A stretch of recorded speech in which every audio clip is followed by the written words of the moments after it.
ಆತ್ಮೀಯ H16 news ಅರ್ಥಾತ್ ಹೇ ಸೀತಾರಾಮ್ ನ್ಯೂಸದ ವೀಕ್ಷಕರೇ, ನಾನು ನಿಮ್ಮವ ಎಂ ಆಯುಧ ಮಲ್ಲಪ್ಪ ಜೊತೆ ಅವರು.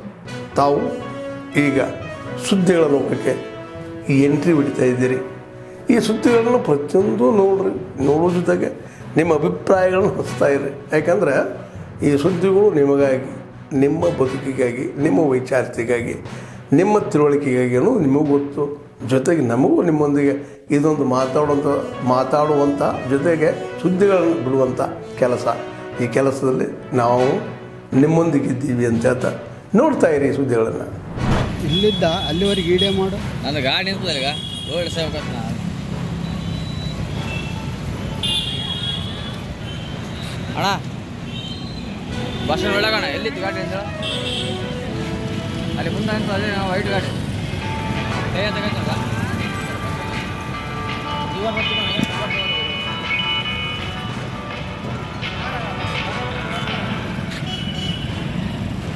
ಫೋನ್ ಮಾಡಿದ್ರೆ ಯಾವ ಗಾಡಿ ಹೋಗಲ್ಲ ಬಿಡೋಣ.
ಚಿನ್ನೂರು ಗಂಟೆ ಆಯ್ತಾ?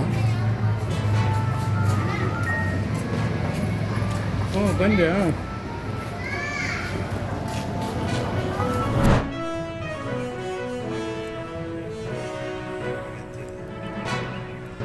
ಅದಾದ ನಂತರ ಜಿಲ್ಲೆಯಲ್ಲಿ ಯೂರಿಯಾ ವಿಷಯಕ್ಕೆ ಭಾಳ ಅಲ್ಲಿ ಇಲ್ಲಿ ಅಂತೇಳಿ ರಾಜ್ಯದಲ್ಲಿದೆ. ಸಹಜವಾಗಿ ನಮಗೆ ಎಷ್ಟು ಯೂರಿಯಾ ಆಯಿಲ್ ಗೊಬ್ಬರ ಎಂಟೈರ್ ಫರ್ಟಿಲೈಸರ್ ಬರಬೇಕು ಅಷ್ಟು ಫರ್ಟಿಲೈಸರ್ ಇವತ್ತು ನಮ್ಮ ರಾಜ್ಯಕ್ಕೆ ಬರ್ತಾ ಇದೆ. ಕಾರಣ ಏನಂದರೆ ಈಗ ಕೇಂದ್ರ ಸರ್ಕಾರದವರು ಈಗಾಗಲೇ ಮುಖ್ಯಮಂತ್ರಿಗಳು ಪತ್ರ ಬರೆದಿದ್ದಾರೆ ಮತ್ತು ಚೀಫ್ ಸೆಕ್ರೆಟರಿ ಅವರು ಪತ್ರ ಬರೆದಿದ್ದಾರೆ ಮತ್ತು ನಮ್ಮ ಸಂಬಂಧಪಟ್ಟಿರ್ತಕ್ಕಂಥ ಇಲಾಖೆ ಸಚಿವರು ಸಹಿತ ಕೇಂದ್ರ ಸಚಿವರಿಗೆ ಪತ್ರ ಬರೆದಿದ್ದಾರೆ.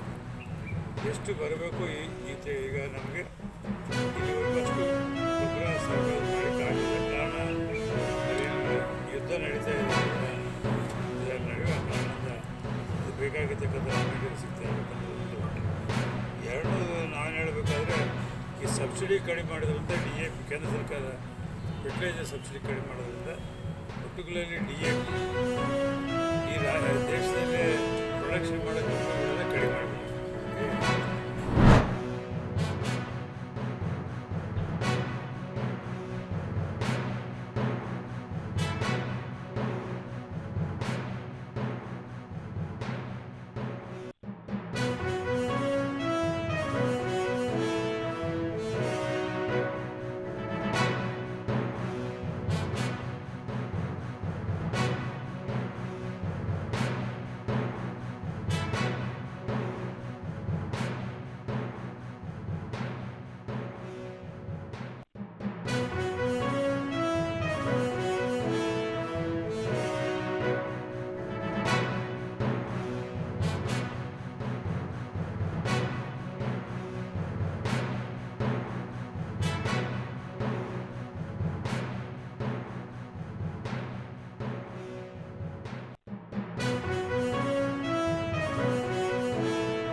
ಪರಿಶೀಲನೆ ಮಾಡ್ತಿದ್ದೀರಾ? ನೋಡಿಯಮ್ಮ, ಇದು 19 ಕಿಲೋಮೀಟರ್ ರೋಡು, 7,610 ಕೋಟಿ ರೂಪಾಯಿ ಈಗ ಖರ್ಚಾಗಿದೆ. 31ನೇ ತಾರೀಕು ಸರ್ಟಿಫಿಕೇಟ್ ಬಂದಿದೆ. ಪಾಪ ನಮ್ಮ MP ಇನ್ನ ಹುಡುಗ ಇನ್ನ ಅನುಭವ ಇಲ್ಲ, ಅರ್ಜೆಂಟ್ ಅಂತ ಹೇಳ್ತಿಲ್ಲ. ನಾವು ಹಂಗೆಲ್ಲ ಮಾಡೋಕ್ಕಾಗಲ್ಲ. ಕಮಿಷನರ್ ಆಫ್ ಸರ್ಟಿಫಿಕೇಶನ್ ಕೊಡಬೇಕಾದವರು 31ನೇ ತಾರೀಕು ಜುಲೈ ಸರ್ಟಿಫಿಕೇಟ್ ಕೊಟ್ಟಿದ್ದಾರೆ. ನಾವಿವತ್ತು 4ನೇ ತಾರೀಕು 5ನೇ ತಾರೀಕಲ್ಲಿ ನಾವಿದ್ದೀವಿ. ಪ್ರೈಮ್ ಮಿನಿಸ್ಟರ್ 10ನೇ ತಾರೀಕು ಅವರು ಟೈಮ್ ಕೊಟ್ಟಿದ್ದಾರೆ. ಇದನ್ನ ನಾವು ಈಗ ನಮ್ಗಿನ್ನ ಮೆಟ್ರೋ ಇಂದ ನಮಗೆ ಇದು ಏನು ಸರ್ಟಿಫಿಕೇಶನ್ ಇತ್ತಲ್ಲ ಅಲ್ಲಿವರೆಗೂ ನಾವು ಅದನ್ನ ಮಾಡೋಕ್ಕಾಗಲ್ಲ. ಈಗ 3 ರೈಲು ಮಾತ್ರ ಬಂದಿದೆ, ಇನ್ನೊಂದು 10ನೇ ತಾರೀಕು ಬರ್ತದೆ. ಅದನ್ನ ರೆಡಿ ಮಾಡೋದಕ್ಕೆ 1 ವಾರ ಈ 3 ಫ್ರೀಕ್ವೆನ್ಸಿ ನಾವು ಆ್ಯಡ್ ಮಾಡ್ತಿದ್ವಿ. ಇದು ಎಲೆಕ್ಟ್ರಾನಿಕ್ ಸಿಟಿಗೆ, ಹೊಸ ರೋಡ್ಗೆ ಎಲ್ಲ ಅನುಕೂಲ ಆಗುವಂಥದ್ದು. ಎಲ್ಲೋ ಲೈನು ಭಾಳ ಇಂಪಾರ್ಟೆಂಟ್. ಸೊ ಅದಕ್ಕೆ ಪ್ರೈಮ್ ಮಿನಿಸ್ಟರ್ ಅವರು ಈ ಮಧ್ಯದಲ್ಲಿ ಭಾನುವಾರ ಬಂದು ಇನಾಗ್ರೇಟ್ ಮಾಡಲಿಕ್ಕೆ ಒಪ್ಕೊಂಡಿದ್ದೀವಿ. ನಾನು ನಮ್ಮ BDA ಚೇರ್ಮನ್ ಮತ್ತು ಕೃಷ್ಣಪ್ಪನವರು, ರಾಮಮೂರ್ತಿ ಮತ್ತು ನಮ್ಮ ಸತೀಶ್ ರೆಡ್ಡಿ ನಾವೆಲ್ಲ ಸ್ಪಾಟ್ ನೋಡೋಕ್ಕೆ ಹೋಗ್ತಾ ಇದ್ದೀನಿ. ಎಲ್ಲ MLAs ಬರೋಕ್ಕೆ ಕೇಳಿದ್ದೀನಿ. ನಾನು ಎಲ್ಲರೂ ಕರ್ಕೊಂಡು ಹೋಗ್ತಾ ಇದ್ದೀನಿ, ಎಲ್ಲ ರೆಡಿ ಮಾಡ್ತಾ ಇದ್ದೀನಿ.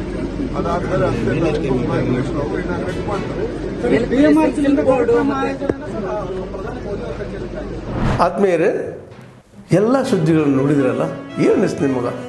ಇದರಲ್ಲೇ ನಿಮ್ಗೆ ಲೈಕ್ ಆಗಿರ್ಬೋದು, ಡಿಸ್ಲೈಕು ಆಗಿರ್ಬೋದು, ಕಾಮೆಂಟ್ ಬೇಡಪ್ಪ ಅಂತೂ ಅನಿಸಿರ್ಬೋದು, ಕಾಮೆಂಟ್ ಮಾಡಬೇಕಪ್ಪ ಅನಿಸಿರ್ಬೋದು, ಶೇರ್ ಮಾಡಬಾರ್ದಪ್ಪ ಅನಿಸಿರ್ಬೋದು, ಅದು ಮಾಡಬೇಕು ಅನಿಸಿರ್ಬೋದು. ಏನಾದರೂ ಆಗಲಿ ಶೇರ್ ಮಾಡ್ತಾಯಿರಿ, ಈ ನ್ಯೂಸ್ಗಳನ್ನ ಹಂಚ್ತಾ ಇರಿ, ಜೊತೆಗೆ ಇದಕ್ಕೆ ಸಬ್ಸ್ಕ್ರೈಬ್ ಆಗ್ತಾಯಿರಿ ಅಂತ ಹೇಳ್ತಾ H16 ನ್ಯೂಸ್ ಅರ್ಥಾತ್ ಹೇ ಸೀತಾರಾಮ್, ಇದು ಸತ್ಯದ ಕೈಗೆ ನಡಿ. ವಂದನೆಗಳು.